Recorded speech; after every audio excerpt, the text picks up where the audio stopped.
In my opinion, knowledge social development theory is talking about a discovery of learning.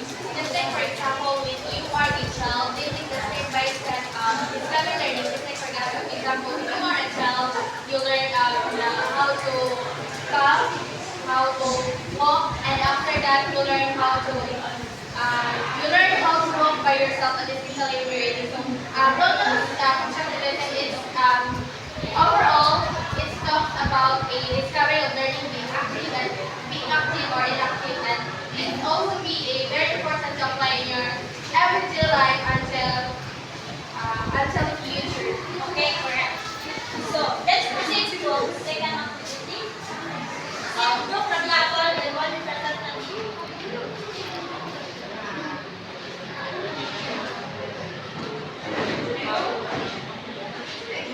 In 2 minutes.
Kung ang bata, kung sa early age sa bata, kung ano, makabalo na sila kung sa pag sa mga action na nagtabo sa kalibutan, then like, kanang mga physical contribute, kung sa mga outcomes sa mga action na nagtabo.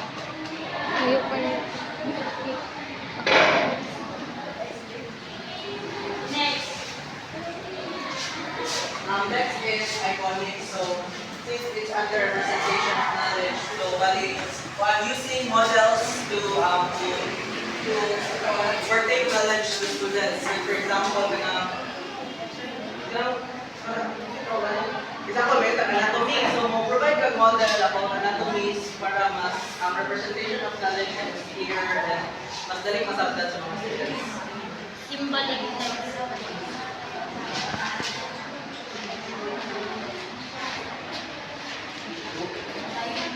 Kinsay sa symbolic?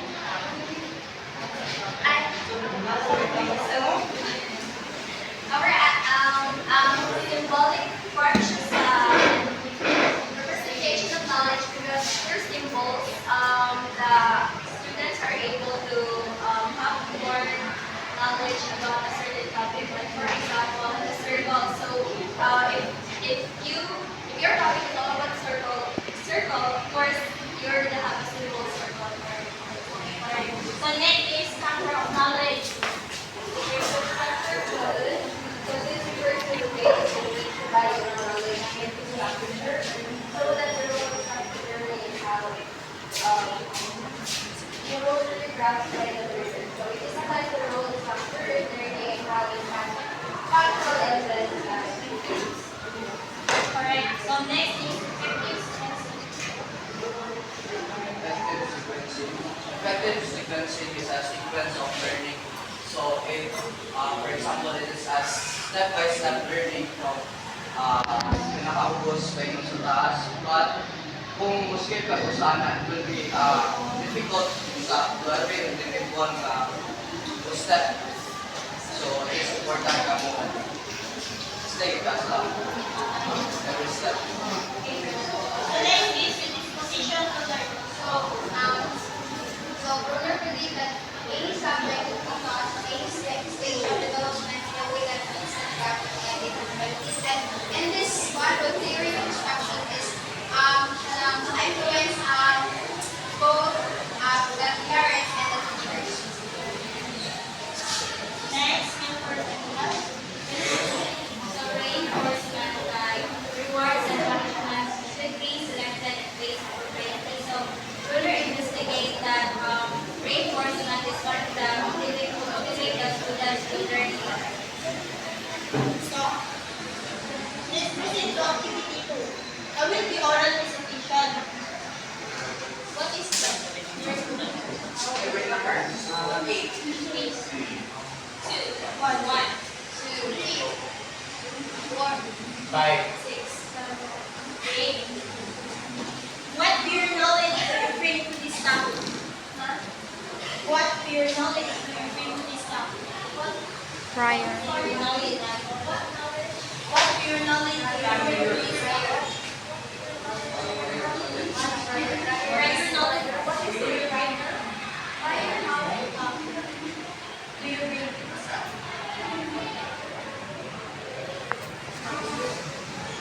My prior knowledge for the topic was just like about the knowledge and the theory of instruction, but I don't really know the specific details about the terms that you just discussed.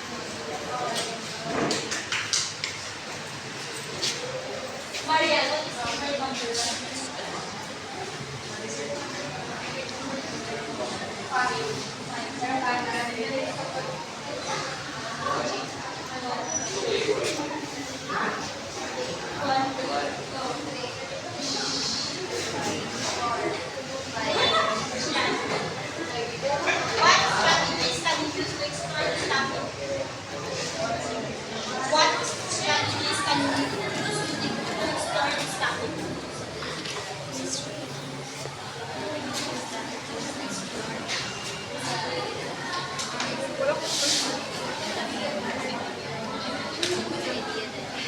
What strategies can you use to restore this topic? Second,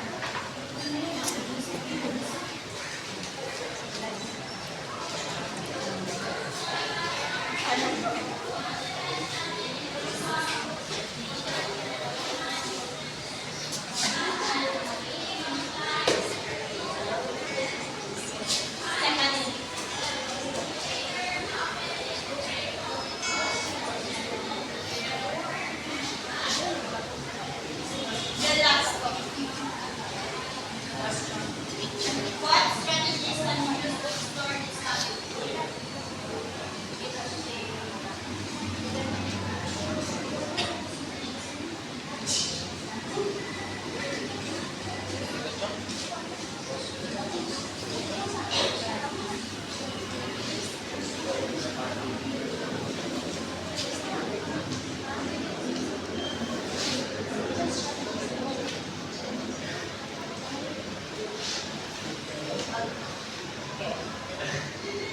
Miss Maya, can you give me some strategies? Anong magtanong at mga experiments mo? So, okay, the strategies that I would like, I will use, Ano? for this topic,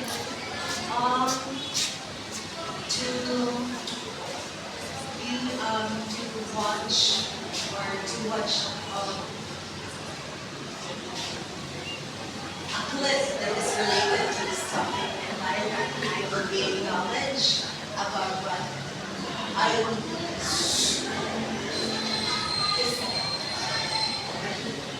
want to explore. And exploring is something you want to gain knowledge. So if you watch some clip, you will learn from that clip.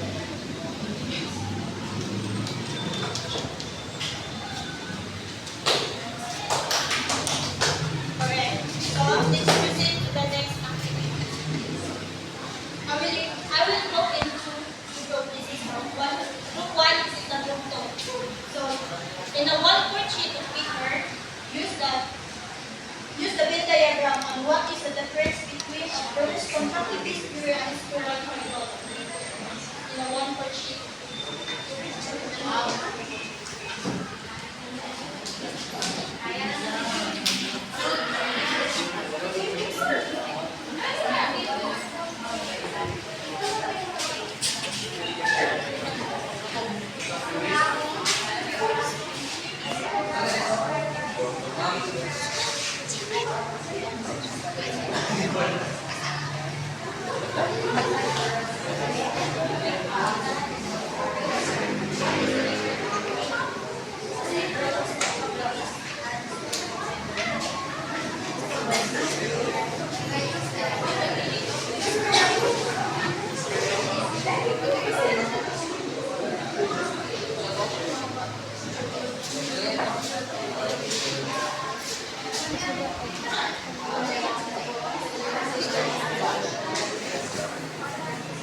One sheet of paper, make Venn diagram as what is the difference between Wallace constructivist theory and spiral curriculum.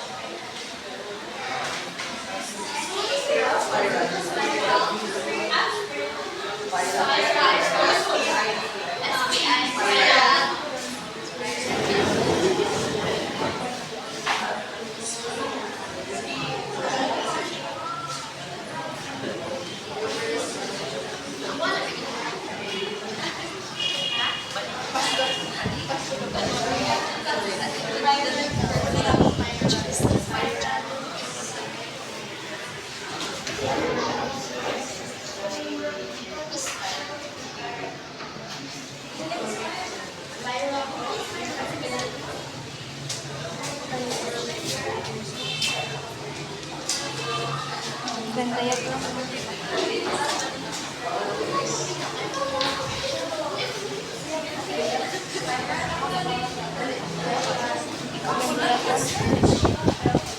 Kapit na tayo.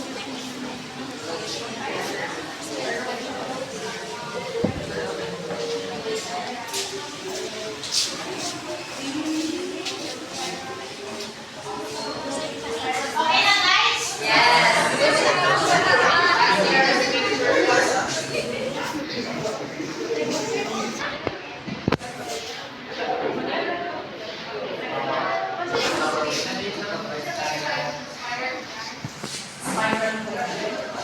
Next is oral recitation. Oral recitation at Gabon siya.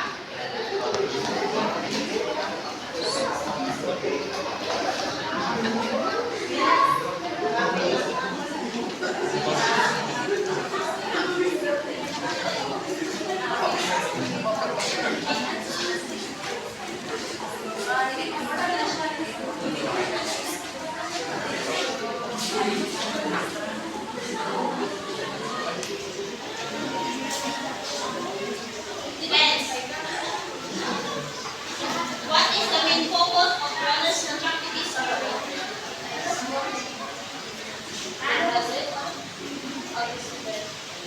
What is the main focus?